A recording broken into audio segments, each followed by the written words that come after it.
Well, good afternoon, everyone. Today is a very unique Sabbath and still Passover day.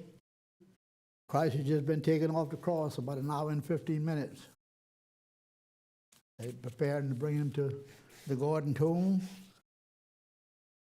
I know if you all have been trying to keep track of different things that have been occurring since last night. Try to keep going with all the different activities that were going on and the suffering that Jesus was going through. I kind of been thinking about this all week long, and night before last I didn't sleep at all. I wasn't settled at all, just thinking about the suffering that our Savior is doing for us. And again, last night, this has been on my mind for 2 or 3 weeks because I knew I was going to speak about it. The title of the sermon today, I'm just going to name it Passover Day 2021 because it's a momentous day. It's the first time I've ever known it to be the Passover on a Sabbath, a weekly Sabbath. And I've been in the church for over 50 years, so I don't remember a time when it was like this.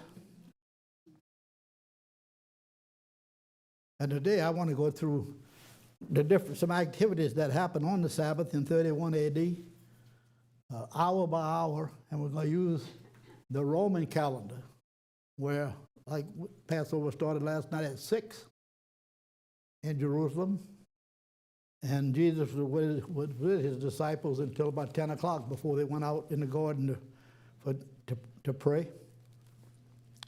So we're going to use that kind of time sequence as I go through a lot of the scriptures today.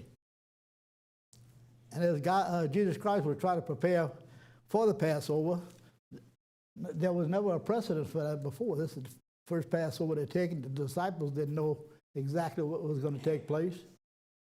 They didn't even really know where it was going to be.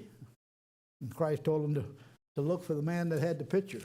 And he was going to take them into an upstairs room. And Jesus Christ made all the arrangements himself. The disciples had to get things ready after they were up in the upper room, but Christ took all of those things and organized it. And probably because it was the first time it had ever been held. In today's world, the deacon and elders make provisions to make sure everything is ready for when we take the Passover. And everything was ready. Today is the 14th day of Abib, or the 14th day of Nisan. Like I said, this is a unique time. And I said we're going to keep, we had a form that was on a News Nuggets and Insight that had a list of the different things that happened from hour to hour until Christ's death. But before we read that, I want you to turn to Romans chapter 8. And the reason why I want to look at this is some powerful statements that Paul is making in Romans. And it has to do with our lives in a way our relationship with God is working out. Romans chapter 8, it says that for as many as are led by the Spirit of God, they are the sons of God. We are the sons of God. And verse 18 says, for I reckon that the sufferings of this present time are not worthy to be compared with the glory that will be revealed in us. Not necessarily talking about the different problems that Christ faced for the Passover, but just the sufferings of our daily lives that we go through. We'll drop down to verse 28.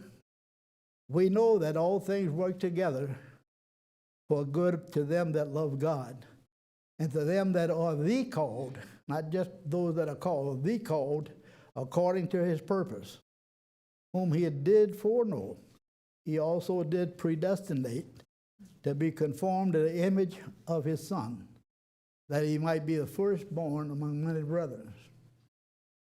Jesus Christ is the firstborn, the first fruit, and we're going to be first fruits after him when Jesus Christ returns again. And he said in verse 31, what shall we say then to these things? If God be for us, who can be against us? Amen. If we have God on our side, why have a fear? That's right. And God wants to bless us. He's looking for different ways to bless us all the time. And all we have to do is do our part. So these are important scriptures. If y'all get a chance to read the whole chapter, because it's a powerful chapter and it talks about God's Spirit. Let's turn to Matthew chapter 26. Matthew 26. We're going to read from verses 18 to 29. Verse 18, he said, "Go into the city to such a man and say unto him," and the master said, "My time is at hand, and I will keep the Passover at your house with my disciples." And the disciples did as Jesus had appointed them, and they made ready the Passover. And now when evening was come, he sat down with the 12, and they did eat, and he said, "Verily I say unto you, that one of you shall betray me." Right off from the very beginning, he's telling them that. And they were exceedingly sorrowful, and began every one of them to say unto him, "Lord, is it me? Is it I?" And he answered and said, "He that dips his hand with me in the dish, the same shall betray me. The Son of Man goes as is written of him, but woe unto that man whom the Son of Man is betrayed. It had been good for that man if he had never been born." That's serious. And Judas, which betrayed him, answered it and said, "Master, is it I?" And he said unto him, "You have said, it is you." And they were eating, as they were eating, this is eating the Lord's Supper. As they were eating, Jesus took bread, and he blessed it, and he broke it, and he gave it to the disciples and said, "Take, eat, this is my body." And he took the cup, and he gave thanks, and he gave it to them, saying, "Drink you all of this, for it is the blood of the New Testament, which is shed for many for the remissions of sins." And he also says, "I will not drink henceforth of this fruit of the vine until that day when I drink it new with you in my Father's kingdom." We're going to talk about this a little bit later, add some facts to that, because there's many people who want to take it every day. They want to take it every month with no preparation, no nothing. They just want to most of them are saying they want to take communion. But they want to partake of the Passover at any time, never considering that there are rules and procedures to follow. God doesn't just tell us to take it with no preparation. We'll read those scriptures as we go along. So after he did that, he was with the disciples for about 4 hours, from 6 to 10. And it wasn't a great rush. He wasn't rushing to get them out of there. As we know that John was had his head on his bosom, and was just relaxing, and they were talking. And Jesus knew exactly what was going to take place. This had been planned since before the world was created. You know, he had these thoughts many years, knowing that he was going to have to be crucified. There'd be a lot of pain, a lot of ridicule, a lot of shame, all these kind of different things. He was well aware what was going to take place, but the disciples didn't know. Around 10 o'clock, or just before 10 o'clock, he had called his disciples together. And let's turn to John chapter 13. John 13. Just like we did last night. And I'm not going to go through all the different things like, everything that we did last night, but he said in verse 4, he said, he rised up from supper and lay aside his garments and took a towel, and he girded himself. And he poured water into a basin and began to wash the disciples' feet and to wipe them with the towel wherewith he was girded. And then here Peter comes up to him. Peter always got some other kind of thing he wants to have done, so he wants Christ to wash him, not just his feet, but all of it. He goes through that conversation with him. And he, in verse 13, he said, "You call me Master and Lord." And you say, "Well, and so am I. If I then, your Lord and Master, have washed your feet, you also ought to wash one another's feet." He was setting an example of humility. He is the master, and he was willing to wash his disciples' feet. That's the attitude we need to have for one another. Be ready to humble ourselves to help one another and serve one another. And he said, "I have given you an example that you should do as I have done to you. Verily I say unto you, the servant is not greater than his Lord, and then that he that sent greater than him that was sent him. And if you know these things, happy are you if you do them." And after that, he took the symbols. They broke the bread, and it took of the bread, which was an example of his body. The bread represented his body. And Jesus said, "I am the bread of life." That's in Mark, I think it's 15:35. And after that, they took the symbols of blood like we did last night. And after they had finished that, like I said, they sat around for a while, and around 10 o'clock, Jesus got up and he said, we're going to go outside. I want to go to pray.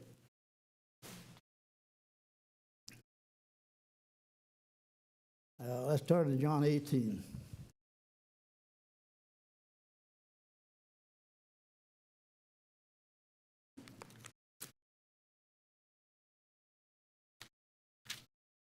John chapter 18.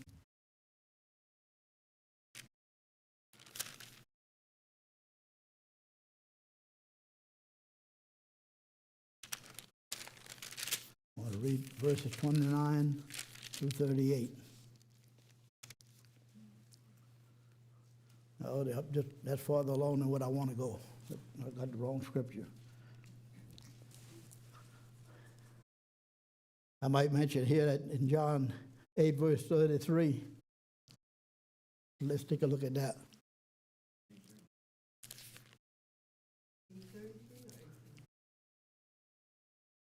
That's farther than what I want to do too. I'll have to come back to that.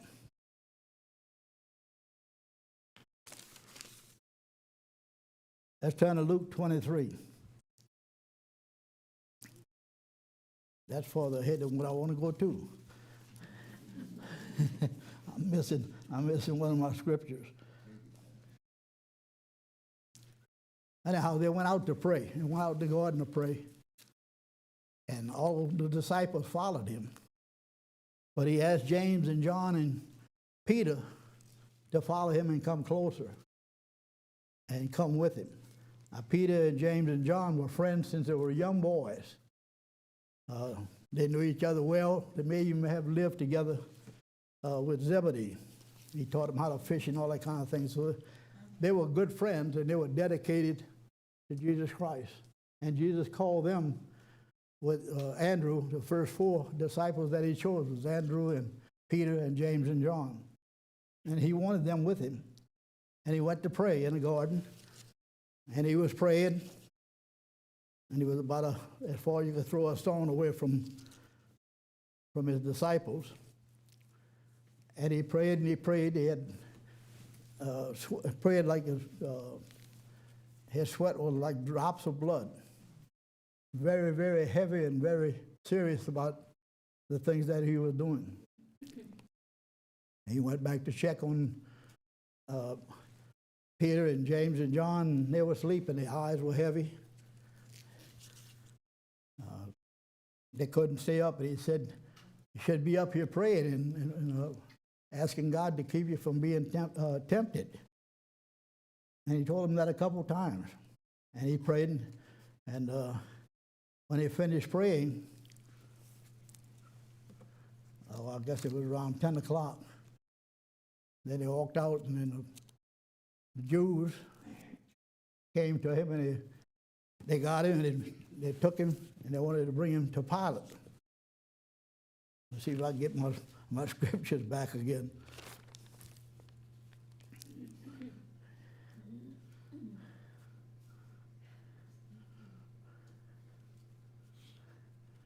Let's turn to Luke 22.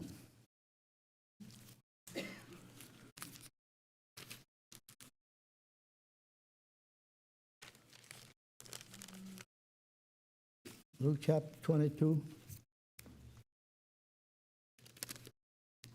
And we'll begin in verse 63.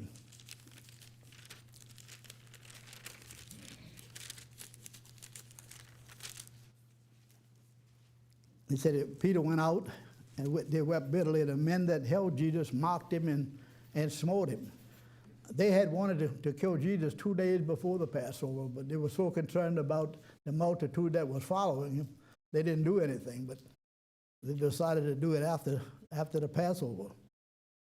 They said these men held and mocked Jesus and smote him. And when he was blindfolded, they struck his face again, and they asked him, say, well, prophesy who hit you? They were trying to be smart. They ridiculed him and beat him and did all kinds of things to him. And they wanted to take him to Pilate. In verse 23, chapter 23, it said the whole multitude of them arose and led him unto Pilate. And they began to accuse him, saying that we found this fellow perverting the nation and forbidding to give tribute to Caesar, saying that he himself is Christ a king? And Pilate asked him, he said, are you the king of the Jews? And he answered him and said, you say so. And Pilate said to the chief priests and to the people, I find no fault with this man. And there were, this is just one time that he's saying that. He says it a number of different times. He, being the governor, had the authority to release Jesus at this time, but he chose not to do it. And the people were getting into a frenzy. These members of the Sanhedrin, there were 70 members of the Sanhedrin and one high priest. So that made 71, and two of the Sanhedrin, Nicodemus and Joseph, Arimathea, they weren't involved. So there were 68 men who were just eager to crucify Christ. And they were in a frenzy. You remember how the riot was when they attacked the Capitol and stuff like that. The men just getting worse and worse and worse. And as time went on, they were getting more and more hateful and, striking him and spitting on him and doing all kinds of different things to shame him. In verse 5, he said it was more fierce. They stirred up the people, teaching through all the Jewry, beginning from Galilee to this place. And when Pilate heard about Galilee, he asked whether the man was a Galilean. He was trying to get out of being irresponsible. As soon as he knew that he belonged unto Herod, he went and he sent for Herod. Herod happened to be in the same town, and he sent for him, who himself also was at Jerusalem at that time. And Herod, he saw Jesus. He was exceedingly glad, for he was desirous to see him for a long time. But he wasn't interested in freeing him or judging him or not. He wanted to see miracles. He had heard that Jesus had performed miracles, so that's what he was interested in. And he questioned him in many words, and he answered him nothing. Christ didn't answer him. And the chief priests and the scribes stood and vehemently accused him. And Herod, with his men of war, set him at nothing, and he mocked him, and arrayed him in a gorgeous robe, and sent him again back to Pilate. That same day, Pilate and Herod were made friends again. They were enemies before, and they were at enmity between themselves, but they began to kind of repair some of those wounds that they had. And Pilate, when he had called together the chief priests and rulers and the people, he said unto them, We have brought this man to me as one that perverted the people.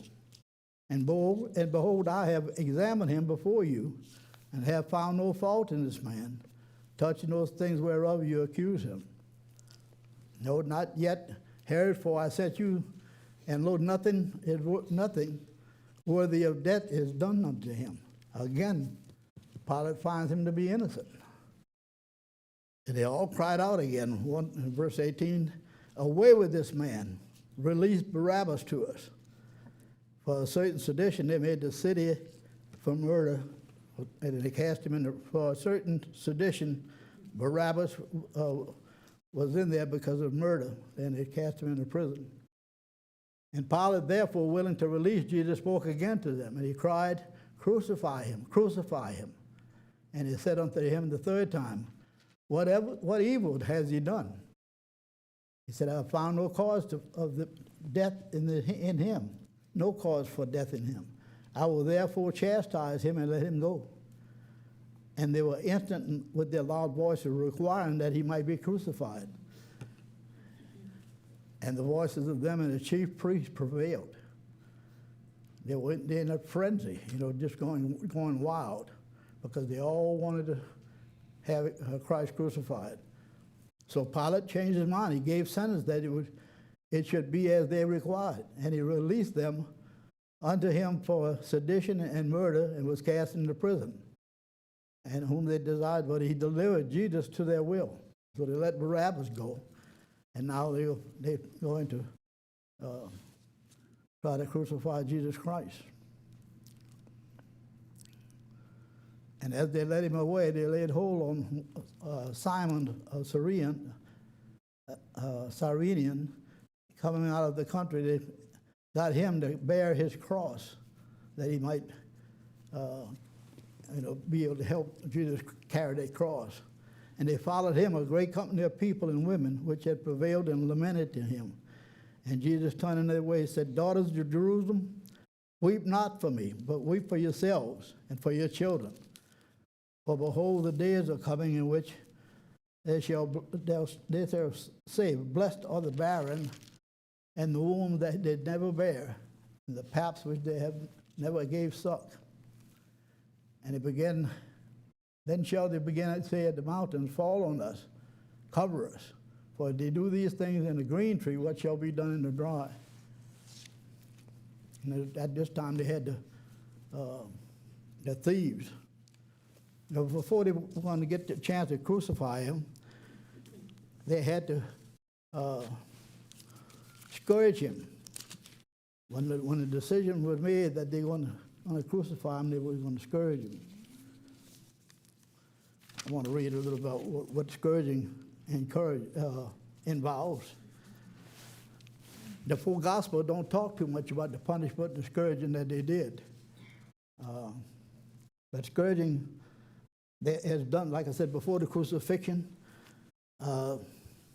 They whip you with a whiplash, and they do all kind of different things for punishment. They punch you severely. They whip, they flog and chastise you. They torment you. Usually we watch movies and stuff that describe the different things. They beat him with a cat of nine tails, and they made so that they take little chunks of flesh. Every time that whip hits you, it pulls flesh from your body. Like I said, the gospel messages that we're reading don't talk much about that. Let's turn to Isaiah 52. Isaiah 52. We read this last night. Isaiah 52 and verse 14. It says, As many were astonished at you, his vigils was so marred, more than any man, and his form more than sons of men. No one else had ever been beaten that severely. He probably had a hard time identifying who he was. If they didn't know who he was before he was beaten, they probably couldn't recognize that's how bad he was beaten. And Christ allowed that to happen to him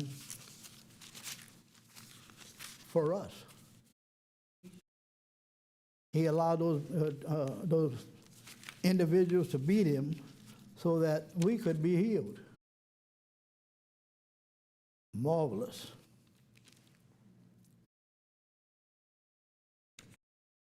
Like I said, the Father in Jesus Christ knew all of this was coming from before the earth was created.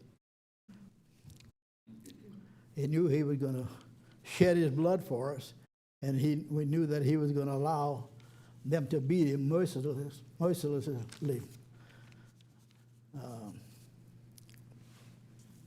After the scourging, Christ was crucified.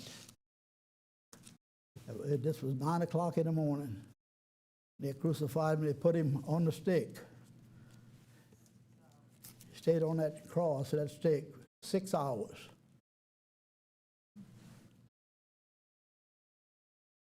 And they ridiculed him and did all kinds of different things to him.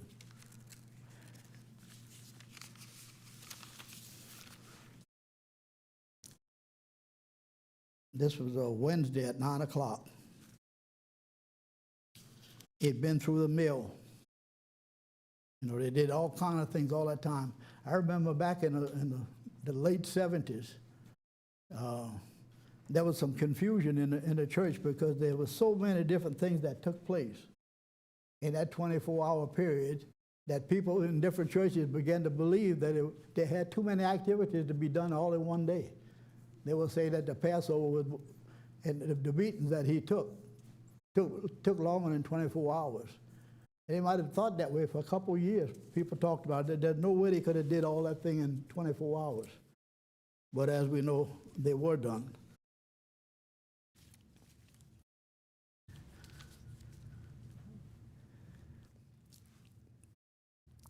And continued on, and they continued to make fun of him, ridicule him. And Christ was there, just taking it like a lamb, no complaints.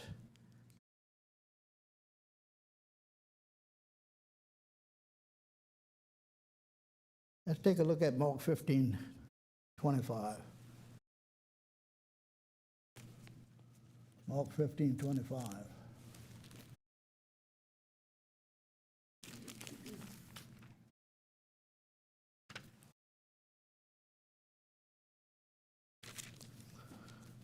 It said it was the third hour of the day at 9 a.m. And there's a subscription over over the cross. They had an accusation that read the King of the Jews. That may have been designed by Pontius Pilate. He kept referring to Christ as being the King of the Jews.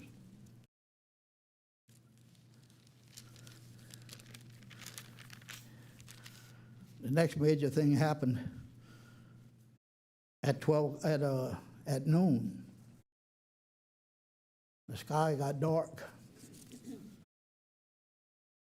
You couldn't see much at all. Couldn't tell what was going on.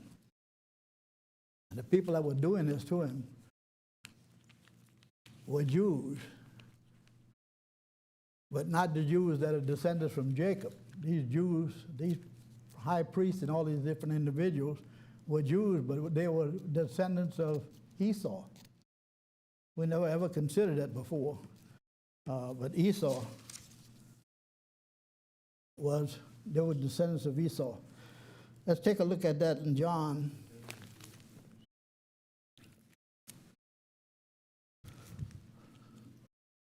I think it's chapter 18.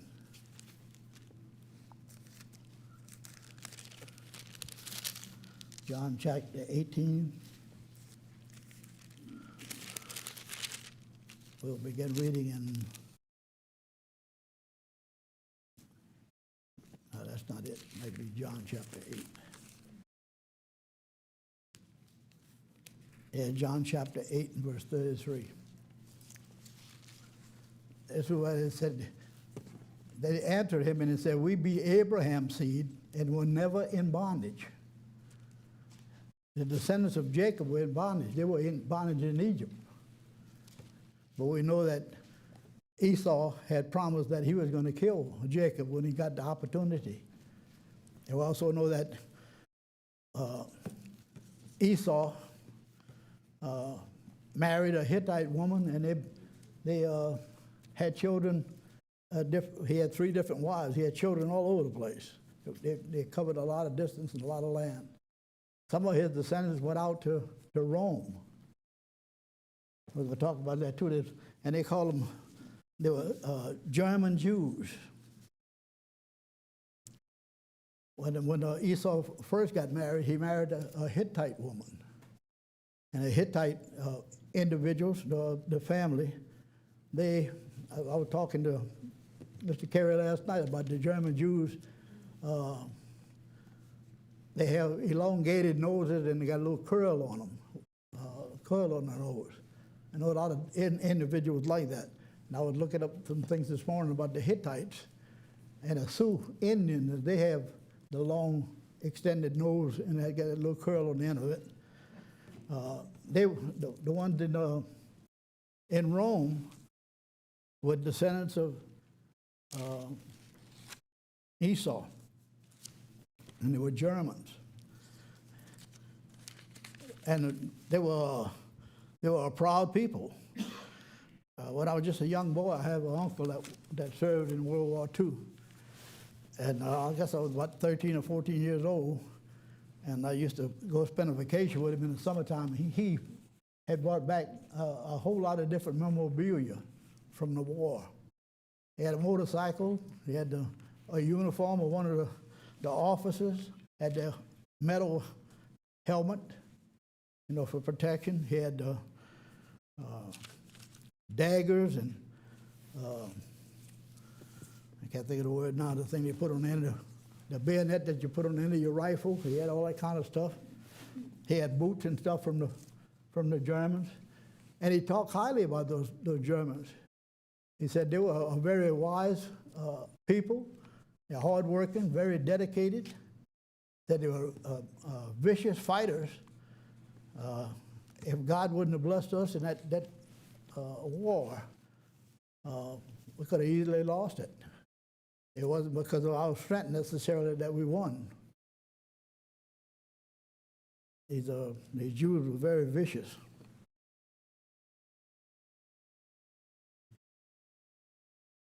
John 8:33, that's what I just read. Well, I even talked to Dr. Hay about it. I don't know what years it was, but Dr. Hay used to be in headquarters in Pasadena. And every now and then, every 3 or 4 months, they would send somebody from headquarters to visit the local church. And Dr. Hay was the historian for the Worldwide Church of God. And they had about 4 or 5 of us that were into all this history and stuff like that, trying to find out who was who and all that kind of thing. And we had to ask him those questions. The only thing I really remember that he said was that the Jews that were from Rome had that long nose and the curl on his nose. The Jewish men were big men. Something like I said, the Sioux Indians had too. They had that a longer, their heads were bigger than other tribes of Indians, and they were descendants from Esau.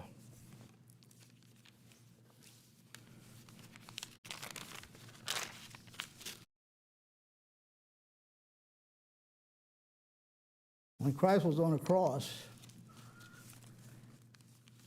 and he stayed up there, like I said, 6 hours, Mary Magdalene, Mary, the mother of Christ, was there. That, as I said before too, there's darkness all over the land. And John 19, verse 25. John 19, verse 25.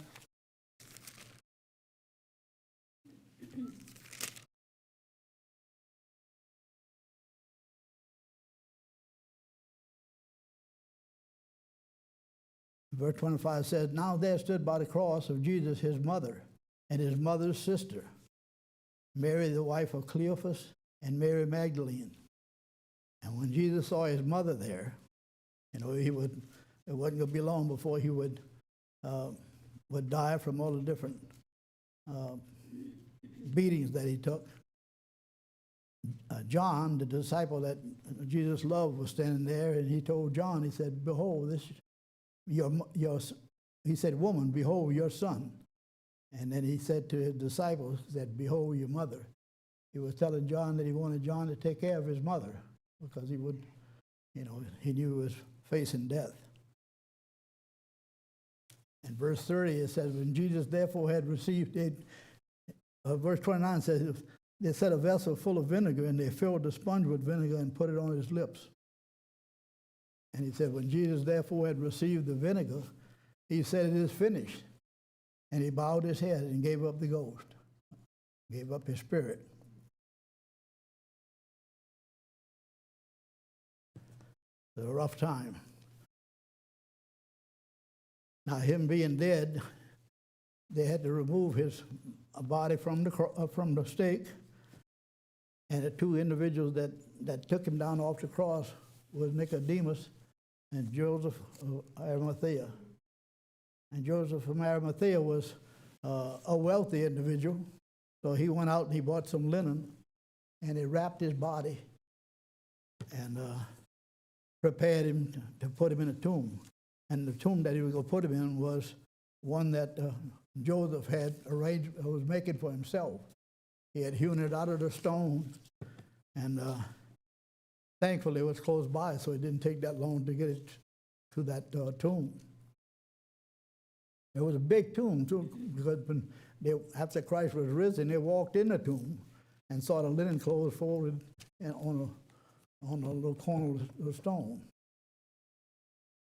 They also, when they put him in a tomb, they probably still doing that at this time because it's not even 5 o'clock yet. They still have the body symbolically from way back at 31 AD, at time-wise, trying to get his body in the tomb before sunset.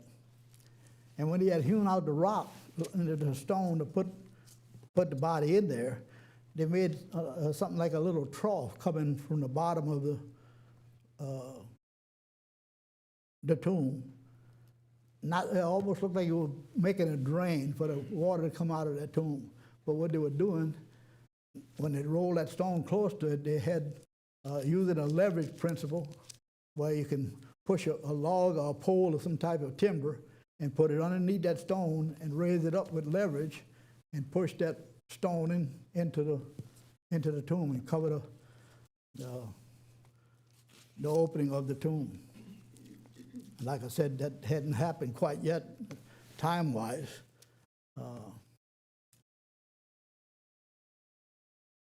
But very busy, trying to prepare all this stuff.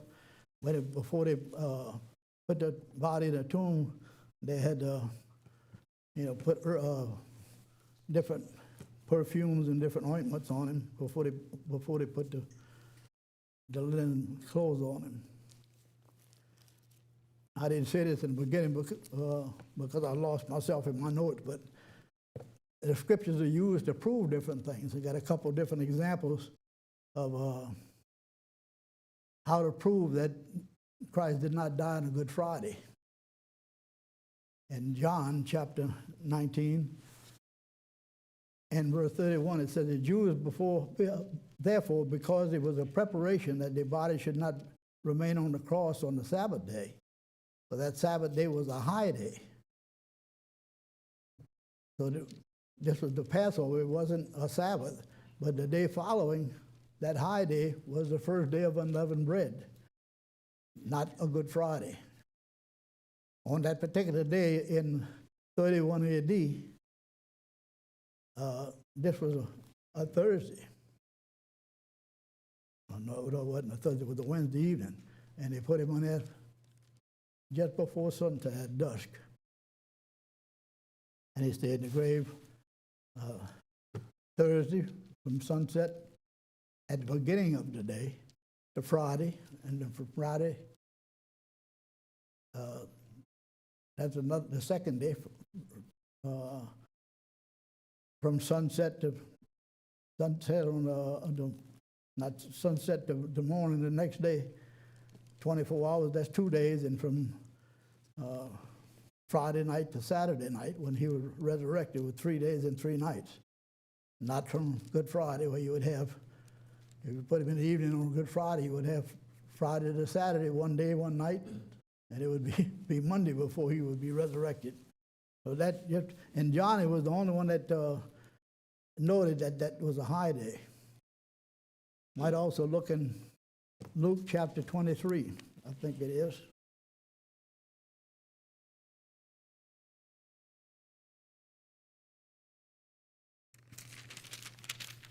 Luke chapter 23, I think this is the example of the thieves,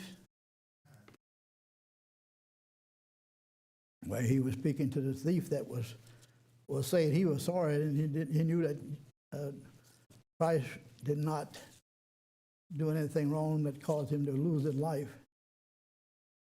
And he said in verse 43, he said, "Verily I say unto you, today you shall be with me in paradise."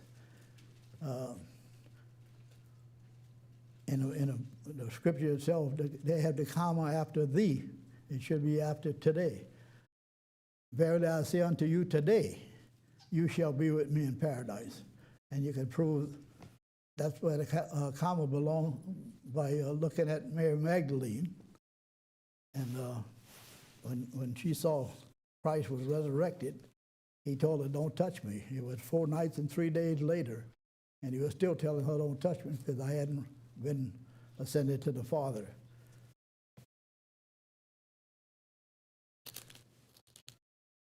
This is a very interesting, very challenging books to go through, the 4 Gospels. All kind of different things are happening all over the place. And I just got mixed up in my notes, so I don't know where I was half the time. God tells us that he wants us to be in the kingdom, and he's called us out. This Passover will be remembered for a long time because of it falling on the Sabbath. They might even talk about it in the kingdom, and don't tell them what, because it's so unique. God has really blessed us by calling us out of this world and giving us an opportunity to be in the kingdom with him. What a blessing. We need to praise God and talk to God and share our thoughts and our desires with him. It won't be all that long. It's almost 5 o'clock. He ought to be putting his body in a tomb, symbolic right now. And he'll be resurrected in 3 days and 3 nights.